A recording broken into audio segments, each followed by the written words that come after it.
Bonsoir et bienvenue en ce samedi 16 janvier 2021 et nous en sommes arrivés ce soir à la méditation numéro 302 et plus particulièrement à la méditation numéro 16 dans le livre de l'Apocalypse que nous méditons maintenant depuis un peu plus de 15 jours. Avant de poursuivre, dans tout ce que la parole veut nous révéler, prions. Ô Père, dans le nom de Jésus, bien-aimé Saint-Esprit, une fois de plus, continue à ouvrir grand nos yeux spirituels, ainsi que nos yeux physiques, à ta parole, à ta vérité. Nous voulons continuer à apprendre, à connaître, non pas avoir une connaissance théologique, une connaissance, mais plutôt une connaissance pratique. Oui, pratique, que nous mettons en pratique au quotidien dans nos vies. Pour nous, pour notre conjoint, pour nos enfants, pour les conjoints de nos enfants, pour nos petits-enfants et tous nos bien-aimés, où qu'ils soient. Ton Église, celle que tu viens rechercher, tes enfants, Père. Nous avons besoin de connaître ce que tu veux nous dire et de recevoir ces révélations au quotidien. Alors une fois de plus, que ta gloire soit sur chacun d'entre nous, quel que soit l'endroit où ta parole est entendue, que vraiment, notre Seigneur, par le bien-aimé Saint-Esprit, nous enseigne encore ce soir. Amen. Nous avions vu hier la fin du verset 15 et nous allons aujourd'hui étudier le verset 16. En tout cas, commencer à l'étudier, on verra bien le temps comment les choses vont être conduites. Verset 16 dans le premier chapitre du livre de l'Apocalypse, livre de la révélation de Jésus-Christ, que Dieu lui a donné pour montrer à ses serviteurs ce qui doit arriver bientôt. Verset 16. Il avait dans sa main droite 7 étoiles. De sa bouche sortait une épée à 2 tranchants, et son visage était comme le soleil lorsqu'il brille devant sa force. On va déjà regarder en détail ce que veut nous révéler ce verset numéro 16 afin que nous le comprenions bien. Il avait bien sûr, on parle bien de notre Seigneur Jésus, il avait dans sa main droite 7 étoiles. À quoi correspond ces 7 étoiles ? Alors je garde un petit peu à mes côtés toutes les notes que j'ai pu prendre, les versets également de la parole, alors ça fait beaucoup de choses dans les mains. Pardonnez-moi si par moment, quelquefois, je regarde, je prends le temps de regarder, Et aujourd'hui, en plus, comme me fait remarquer mon épouse, j'ai délaissé le téléphone. Sinon, c'est vrai que ça fait encore une chose de plus. Alors,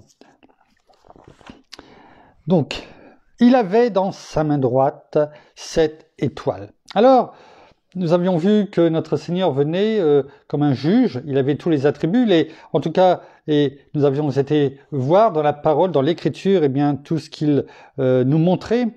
Et c'est vrai que c'est 7 étoiles. C'est 7 étoiles qu'il tient dans la main droite. À quoi correspondent ces 7 étoiles ? Elles correspondent tout simplement aux pasteurs de ces 7 églises, que nous avions vu déjà un peu plus haut et que nous allons voir bientôt, très bientôt, dans les prochains jours en détail, dans le chapitre 2, en tout cas, et 3 du livre de l'Apocalypse.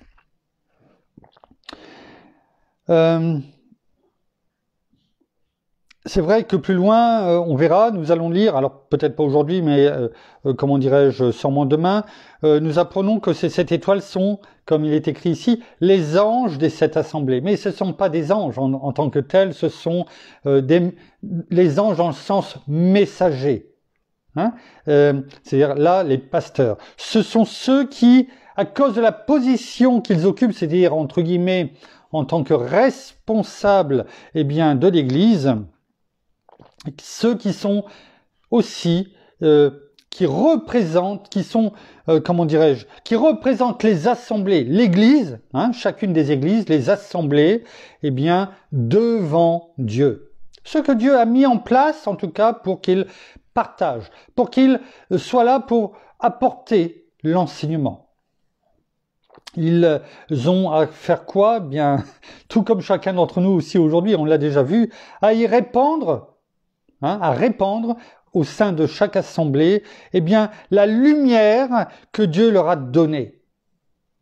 Quelle est cette lumière? La parole, tout simplement. On le sait. C'est ce que aujourd'hui nous sommes appelés à faire. Alors on sait que c'est cette église, on l'a déjà vu, bien sûr elles sont bien réelles. Ce sont cette église qui était là dans la Turquie actuelle, mais ça représente également, donc il y a deux facettes, les différentes périodes de l'histoire que nous verrons, que nous étudierons.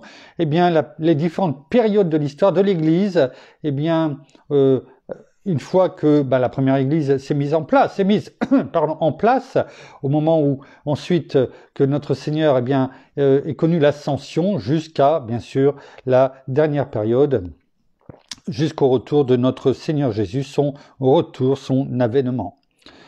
Et on s'aperçoit que quoi? Eh bien, il est écrit, il avait dans sa main droite cette étoile. Nous avons vu à quoi correspondait cette étoile, mais il est aussi bon de souligner qu'il les avait dans sa main droite. C'est-à-dire que le Seigneur les tient dans sa main. Il les tient. Il avait dans sa main droite. Eh bien, le Seigneur les tient dans sa main. Car il est important de souligner, on l'a déjà souligné bien souvent, eh bien dans toutes les méditations, enfin dans beaucoup de méditations que nous avons faites avant dans les psaumes des temps modernes, eh bien que l'assemblée, que l'Église réelle qui est décrite ici, mais aussi aujourd'hui, eh bien à qui appartient-elle? L'Église, l'Assemblée est avant tout l'Assemblée de Dieu. L'Église de Dieu, elle lui appartient. Le pasteur, enfin en tout cas les personnes, les responsables qui sont mises par Dieu, que Dieu permet ou que Dieu met, eh bien, en tant que responsable de l'Église, en tant qu'enseignant, en tant qu'évangéliste, en tant que prophète, qu'importe, eh bien, appartiennent avant toute chose, c'est Dieu qui les met en place, qui nous met en place, et l'Église n'appartient pas aux personnes. Les personnes peuvent être responsables, on va dire, déléguées par Dieu lui-même. Mais l'Église de Dieu, appartient avant tout à Dieu lui-même. Ne l'oublions pas. C'est son Église qu'il vient chercher. C'est son épouse sans ride ni tache. Ceux qui disent « mon Église », déjà se fourvoient, parce que ce n'est pas leur Église, c'est l'Église de Dieu. Et par la gloire de Dieu, eh bien, nous sommes, en tant que pasteurs, en tant qu'enseignants, docteurs, évangélistes, prophètes, apôtres, eh bien, mis par Dieu, permis par Dieu.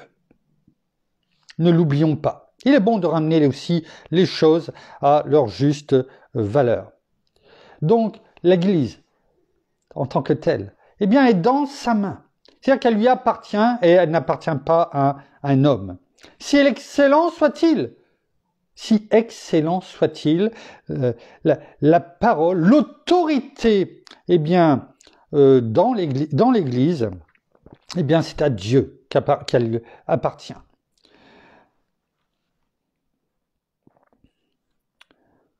De sa bouche sortait une épée aiguë à deux tranchants. Avant toute chose, en commençant à lire eh bien, ce verset que il est bon de montrer également, eh bien, il avait dans sa main droite 7 étoiles. Et regardons ce qui est dit dans Ésaïe 14, pardon. Ésaïe chapitre 14, versets 12 à 14. Et là, c'est pour parler la signification des étoiles. Quoi donc? Tu es tombé du ciel, astre brillant, fils de l'aurore. Tu es abattu à terre, toi le dompteur des nations. Tu disais en ton cœur, je monterai au ciel, je lèverai mon trône au-dessus des étoiles de Dieu. Je siégerai sur la montagne de la rencontre des dieux au plus profond du nord. Je monterai sur le sommet des nues, je serai semblable au Très-Haut. Une étoile, Une étoile désigne toujours quelqu'un qui occupe une position élevée. Et on le voit. On le voit là dans ce verset. Hein? Tu disais en ton cœur, je monterai au ciel, j'élèverai mon trône au-dessus des étoiles de Dieu. Au-dessus des étoiles de Dieu. C'est-à-dire, voilà, c'est pour désigner quelqu'un qui a une position élevée. D'où il est le responsable de répandre la lumière qu'il a reçue. Hein? Et c'est pourquoi il est bon. Pourquoi il est pris dans l'Apocalypse? Eh bien, cet exemple des étoiles. Hein? C'est pour montrer que, eh bien, oui, la personne a là une position élevée. Pas dans le sens élevé, élevé par rapport aux yeux de Dieu. C'est moi qui les mets. C'est moi qui les mets en place. Et donc, si c'est Dieu qui met en place, eh bien, c'est une position élevée. Non pas pour s'enorgueillir, mais plutôt pour venir devant Dieu le remercier de nous avoir choisis à telle ou telle place. Ça, c'est important. Le passage que on lisait, c'est la parole de Dieu qui parle eh bien, de Lucifer, qui voulait bien sûr se mettre au-dessus de Dieu et au-dessus eh bien, des étoiles de Dieu. Hein? On le voit aussi dans Daniel. Daniel, chapitre 12. Daniel, chapitre 12, au verset 3. Ceux qui auront été des clairvoyants resplendiront, c'est-à-dire ceux qui auront eu du discernement. Hein, c'est pas des voyants, c'est voyants dans le sens discernement, bien entendu. Hein, ceux qui auront été des clairvoyants resplendiront comme la splendeur de l'étendue céleste. Et ceux qui auront enseigné la justice à la multitude comme des étoiles à toujours et à perpétuité. Voyez, la parole ne choisit pas des mots pour choisir des mots. Quand il parlait d'étoiles, bien entendu, la signification, on le sait, là c'est pour les responsables de ces églises réelles que Dieu a mis en place. Mais aujourd'hui, n'oublions pas que nous avons tous cette responsabilité eh bien, d'être des lumières dans le monde. Hein? Nous ne sommes peut-être pas tous appelés à être pasteurs, évangélistes, qu'on le disait, prophètes, apôtres, enseignants, docteurs, hein, c'est la même chose. Mais nous avons tous une responsabilité, c'est de briller, de déclarer, de proclamer la parole de Dieu, de témoigner de qui est notre Seigneur. C'est ce qui nous est demandé, en tout cas dans la Nouvelle Alliance. Ne l'oublions pas, ne l'oublions pas. Et là, il est bien écrit dans cette deuxième partie du verset 3, « Et ceux qui auront enseigné la justice à la multitude ». On n'est pas obligé d'être pasteur pour enseigner à chacun la multitude. Ne l'oublions pas aussi. Les pasteurs ou autres ont une responsabilité. Et la parole dit qu'ils seront jugés même plus sévèrement, plus durement, s'ils n'ont pas fait le travail qui leur a été demandé. Mais il faut aussi voir les personnes qui sont devant. Il ne faut pas non plus que les personnes qui viennent pour entendre un message eh bien, soient passifs, soient simplement des spectateurs ébahis devant un pasteur ou quelle qu'elle soit la personne, et finalement, eh bien, attendre qu'on les nourrisse tout simplement à la petite cuillère, parce que c'est des petites quantités et c'est bien, hein, et finalement, eh bien, attendre dimanche après dimanche, eh bien, son repas spirituel. Chacun doit faire sa part. Chacun doit faire sa part. Et tout le monde doit être aussi des personnes qui soutiennent ces responsables que Dieu a mis. Pas forcément soutenir financièrement, mais aussi pour apporter de l'eau au moulin, comme on dit. S'il y a des incompréhensions, eh bien de les faire connaître, d'aider, d'être un soutien également par rapport à l'Église, à l'Assemblée de Dieu. Parce que chacun sa part. Nous sommes toutes et tous un puzzle. Et nous ne sommes pas un téléviseur avec des spectateurs. Nous devons être tous des acteurs. Être dans l'action jour après jour et non pas simplement dimanche après dimanche. Hein. Il est bon aussi de le rappeler afin que, eh bien, que les choses ne soient pas, la responsabilité ne soit pas sur les épaules non plus d'une seule personne. Hein, parce que ce n'est pas tous les jours facile. Il est bon de le rappeler. Je reprends, parce que la tablette...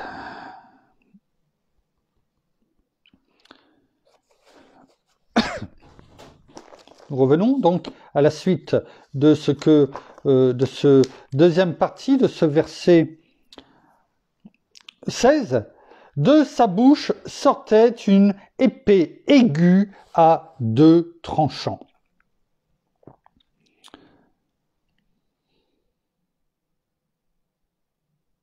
Écoutez, je reprends, excusez-moi, je suis un petit peu perdu dans les notes.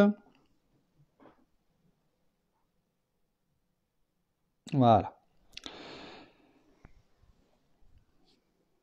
Que veut nous dire à ce niveau-là? De sa bouche sortait une épée aiguë à 2 tranchants. Alors,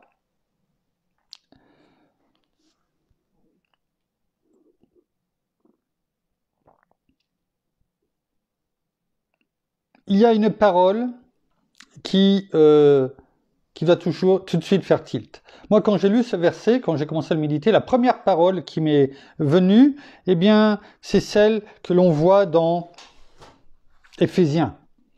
Éphésiens 6, que vous connaissez bien sûr tous par cœur, on va le prendre. Hein. Éphésiens, chapitre 6, vous l'avez reconnu, ce chapitre, bien sûr, c'est les armes de Dieu, au verset 17, et notamment la deuxième partie du verset 17. Prenez, on va le prendre en entier, prenez aussi le casque du salut et l'épée de l'esprit qui est la parole de Dieu. Cette épée à double tranchant, eh bien, elle est là. Elle est là, non seulement, eh bien, pour être, comment dirais-je, on s'aperçoit que c'est la parole déjà de Dieu, du Seigneur, qui est ainsi désignée, hein, là c'est clair, l'épée de l'esprit qui est la parole de Dieu. Donc là, il n'y a aucun doute. Sa parole qui atteint et qui pénètre, parce qu'une épée c'est le but, qui pénètre jusqu'au fond de la conscience du pécheur. Parce que la parole de Dieu est là pour, comment dirais-je, non seulement nous enseigner, nous éduquer, mais aussi pour nous pousser à mettre en lumière s'il y a encore des péchés dans notre vie en regard, en miroir de la parole, afin que nous avancions chaque jour dans la sainteté. La sainteté qui doit être notre chemin au quotidien. Et pour être saint, comme la parole le dit, hein, dans 2 Corinthiens 1, chapitre 3, verset 17, notamment, lorsque la parole nous dit car si quelqu'un détruit le temple de Dieu, Dieu le détruira, car le temple de Dieu est saint, et c'est ce que vous êtes. Donc, nous sommes saints parce que Dieu est saint, et nous devons chaque jour marcher dans la sainteté. En tout cas, bien sûr, ce n'est pas quelque chose qui se fait comme ça du jour au lendemain, mais on doit avancer, on doit apprendre. Et l'épée de l'esprit qui est la parole de Dieu est là pour nous toucher, pour nous montrer au travers de la parole, eh bien, les choses encore que nous devons modifier, changer, afin que notre regard soit toujours tourné vers le prisme de Dieu, vers le centre de sa volonté. La parole, donc, qui combat et qui réduit à néant, eh bien, les ennemis de la vérité. Tous ceux qui sont contre la vérité, qui ne veulent pas l'entendre, qui se cachent les yeux, qui se tournent à la vérité, qui se contre la vérité. Sa parole qui, dans le jugement, eh bien, des rebelles, ces rebelles que nous étions, mais que nous ne sommes plus, eh bien, ces rebelles qui, à la fin, malheureusement, les frappera de mort. Regardons aussi ce qui est écrit dans Hébreux. Hébreux, chapitre 4, verset 12. Et là, on va voir l'efficacité, ce verset démontre aussi l'efficacité de la parole de Dieu. Hébreux, chapitre 4, verset 12. Il est écrit « Car la parole de Dieu est vivante et efficace. » Vous voyez, elle n'est pas inerte, elle est vivante. C'est-à-dire qu'elle est là pour nous faire bouger. La parole de Dieu, elle n'est pas là pour que quand on l'entende, eh bien on dit « c'est bien, j'ai passé un bon moment ». Non, elle est là, elle est vivante et elle est efficace. C'est-à-dire que si on l'écoute, si on la reçoit et si on la met en pratique, elle doit automatiquement engendrer une action. C'est une évidence. On ne peut pas entendre la parole de Dieu, vouloir, je dirais, la suivre, la mettre en pratique, sans qu'elle soit efficace, soit qu'elle produise quelque chose dans notre vie. Ce n'est pas possible. Ce n'est pas possible. Plus acéré que quoi? Qu'aucune épée. Qu'importe le forgeron qui est en face et qui fabrique cette épée, eh bien la parole de Dieu est plus acérée qu'aucune épée à double tranchant. Elle pénètre jusqu'à la division de l'âme et de l'esprit.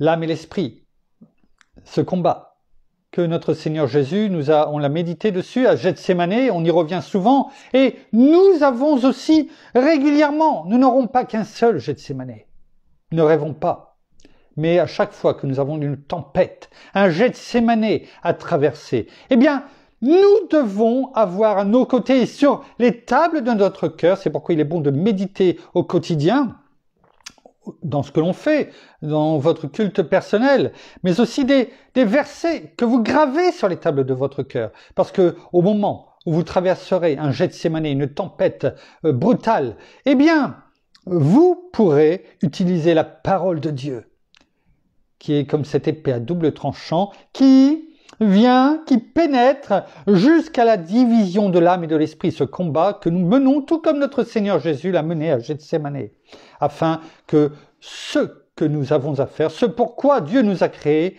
eh bien, ne soit pas en péril et que nous fassions la volonté de notre Père et non pas la volonté du monde en se tournant du mauvais côté. Donc il pénètre jusqu'à la division de l'âme et de l'esprit, des jointures et des moelles, jusqu'au bout, jusqu'au plus profond. Elle est juge, la parole de Dieu. Il est écrit, elle est juge des sentiments et des pensées du cœur. C'est elle, la parole de Dieu, qui va venir nous dire, juger nos sentiments et les pensées de notre cœur afin que, eh bien, nous soyons renouvelés. Nous soyons renouvelés dans nos pensées, que nous ayons la pensée de Christ, le renouvellement de nos pensées, et celle-ci ne peut venir que par la parole de Dieu, afin qu'elle nous permette de continuer à marcher sur ce chemin de la sainteté. C'est pourquoi il était bon de prendre ce temps, de regarder ce que, vous voyez, en un seul verset, on peut passer dessus, on peut dire oui, je connais. Il est bon de prendre ce temps.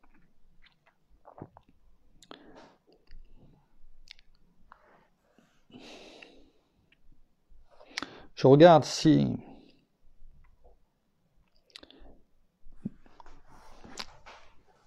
Non, on continuera demain, parce que sinon, je ne voudrais pas... que ça fasse trop long, et deuxièmement, je ne voudrais pas que l'on bâcle la suite, parce que c'est quand même important. Donc, nous allons stopper notre étude et cette méditation de ce soir. Donc, je reprends ce verset que nous venons de voir. Il avait dans sa main droite 7 étoiles qui représentent donc les responsables de ces églises, ces 7 pasteurs, ces églises que nous avons vues, que nous verrons, c'est-à-dire Éphèse, Smyrne, Pergame, Thyatire, Sardes, Philadelphie et Laodicée, qui était bien physiquement présente dans cette Asie mineure qui est la Turquie actuelle, dont Jean devait être le responsable lorsqu'il apportait la parole, bien entendu. mais qui représente donc cette période de l'histoire de l'Église, on va dire, avec un grand E, jusqu'à la fin, jusqu'au retour de notre Seigneur. Et on voit que on avance et que lorsque la fin de ce verset 16, il est dit, après donc l'épée aiguë à deux tranchants et son visage, le visage de Christ, bien entendu, hein, eh bien, était comme le soleil lorsqu'il brille dans sa force. Son visage était comme le soleil lorsqu'il brille dans sa force.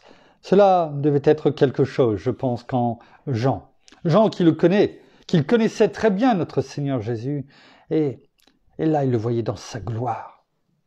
Et je pense, même si on ne peut pas se mettre à sa place, à moins d'être ravi en esprit, et tout comme Jean, d'être au pied de notre Seigneur. Je vous avais raconté il y a bien des mois maintenant, eh bien, un pasteur évangéliste qui disait toujours, et je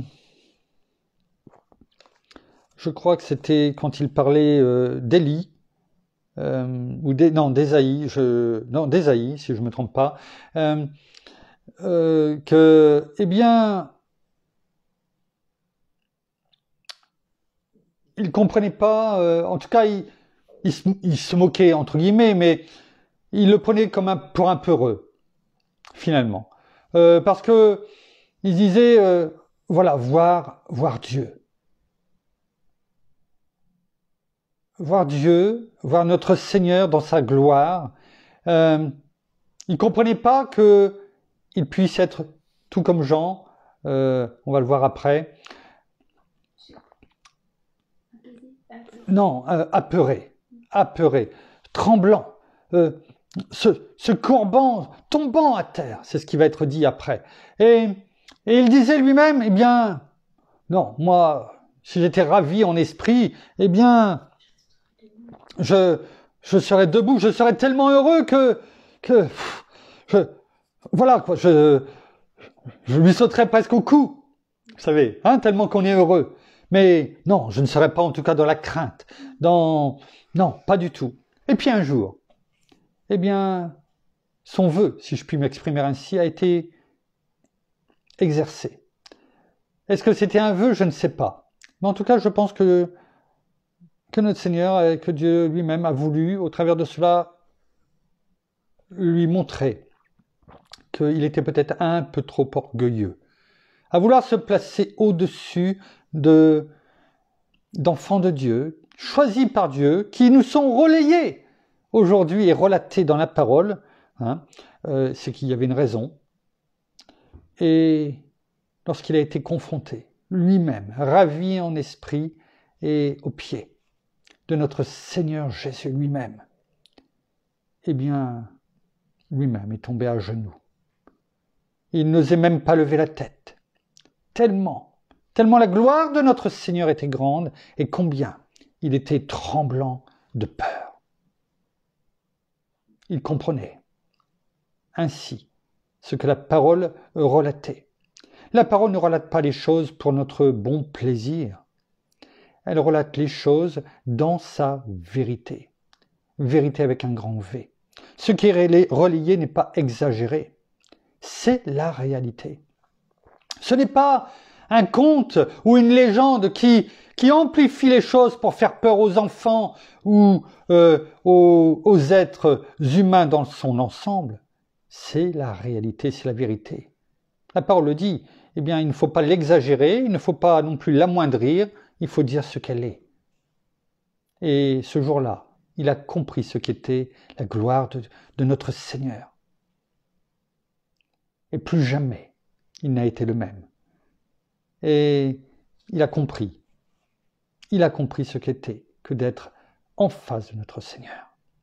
Et je puis vous dire que depuis, et c'est ce qu'il disait en tout cas, eh bien, cette rencontre avait transformé sa vie totalement, et que il avait encore plus, je dirais, d'ardeur à déclarer la parole dans son entièreté, sans y rajouter quelque chose, sans la diminuer, mais surtout, sans plus jamais se moquer de certaines personnes qui sont dedans.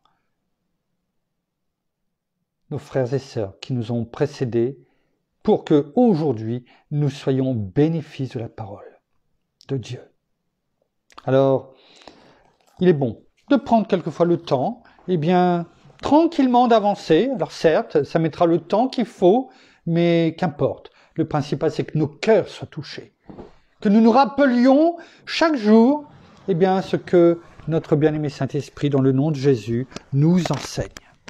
C'est cela le plus important, afin que nous comprenions que la parole, est vérité, comme notre Seigneur est vérité, et que ce n'est pas la peine d'essayer, d'embellir les choses, mais tout simplement de rester humble. Déjà devant notre Créateur, et de ne pas se croire supérieur aux autres. Merci Père. Merci Seigneur, merci, bien-aimé Saint-Esprit. Nous terminons par la prière. Merci Seigneur, encore pour tous ces enseignements. Merci encore pour ta parole qui nous est révélée chaque jour. Merci parce que tu nous montres la vérité. Alors surtout, nous voulons encore te remercier, vraiment nous humilier, pour quelquefois se sentir au-dessus de ce que tu dis. Alors restons dans cette humilité, comme toi tu as été, comme toi tu l'es encore. Ne soyons pas ces personnes orgueilleuses qui connaissent tout, qui savent tout et qui prétendent tout connaître. Mais soyons vraiment ces personnes qui sont là, prêtes à écouter et à apprendre tous les jours. Parce qu'avec toi, nous apprenons chaque jour tout ce que tu as à nous dire, tout ce que tu peux nous révéler, tout ce que tu peux nous montrer. Et chaque jour, nous voyons de plus en plus clair dans le monde dans lequel nous vivons. Tu nous montres aussi cette vérité, mais aussi tout ce que nous pouvons voir, tout ce que nous pouvions regarder ou voir avec nos yeux humains, tout ce qui nous attirait, tout ce qui brillait, tout ce qui nous montrait, tout ce qui nous paraissait si beau, nous montrer aujourd'hui que finalement, ce n'est pas si beau que ça. Et que finalement, pendant combien d'années nous avons été trompés, on nous a menti, on nous a malmenés, on nous a fait voir les choses qui pouvaient briller, mais qui en fait n'étaient que ténèbres, n'étaient que des choses impures. Et combien aujourd'hui nous avons besoin de connaître la vérité, de connaître tout ce qui est pur et tout ce qui est droit, puisque tout ça, c'est toi, tout simplement. Alors que nous apprenions à connaître la vérité, mais aussi la droiture et la justice, que nous marchions toujours sur ce chemin qui est la vérité, qui est ce chemin d'intégrité, afin que nous soyons trouvés droits, mais aussi que nous continuions à marcher dans la sanctification, afin que nous mettions non seulement en pratique la parole tous les jours dans notre vie, mais que nous la gardions dans nos cœurs, dans nos pensées, mais aussi dans notre bouche, afin que nous puissions la déclarer et la proclamer chaque jour de notre vie. Alors, soyez tous abondamment bénis, frères et sœurs, dans le nom de notre Seigneur Jésus-Christ. Amen. Merci. Mon épouse part avec le micro. Merci. Voilà, ainsi s'achève la méditation de ce soir. Nous vous bénissons abondamment de toutes les bénédictions spirituelles dans les lieux célestes en Christ. Nous saluons, comme à l'accoutumée, nos amis au Québec, au Canada, en francophonie, à Paris, bien entendu, partout où vous nous écoutez ou vous nous écouterez.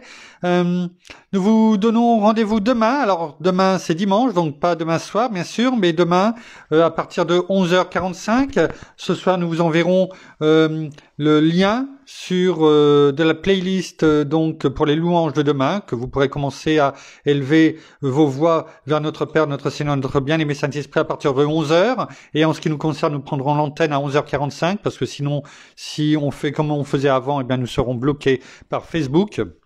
Donc nous le faisons ainsi et nous continuerons demain donc la méditation. Donc demain, rendez-vous à 11h45. À partir de 11h, chacun chez soi, eh bien, vous pourrez, en cliquant sur le lien, eh bien, louer, et au travers de ces 7 louanges que nous vous enverrons, eh bien, notre Père, comme un parfum de bonne odeur, notre Seigneur, notre bien-aimé Saint-Esprit. En attendant, nous vous souhaitons une très agréable fin de journée pour certains, soirée pour d'autres, et un bon appétit, une de très bonne nuit en tout cas à toutes et à tous. À demain. Au revoir.